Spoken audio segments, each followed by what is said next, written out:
పుట్టినవాడు చనిపోక తప్పదు.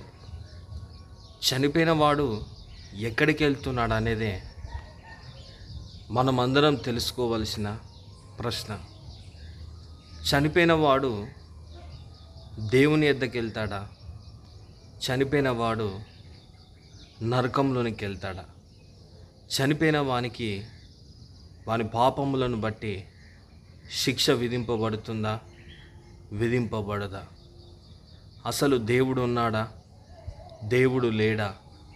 అసలు ఎందుకు ఈ ప్రజలందరూ ఈ పాపంలో జీవిస్తున్నారు, పాపం చేస్తున్నారు? ఎందుకు ప్రజలందరూ చెడిపోయి ఉన్నారు? దేవుడు ఎందుకు ప్రత్యక్షము ఈ లోకంలో కాలేకపోతున్నాడు? అసలు ఏం జరుగుతుంది?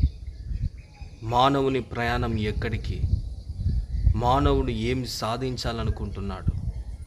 అసలు మానవుని పరిస్థితి ఏంటి అని ఆలోచిస్తే చాలా గందరగోళంగా అనిపిస్తుంది.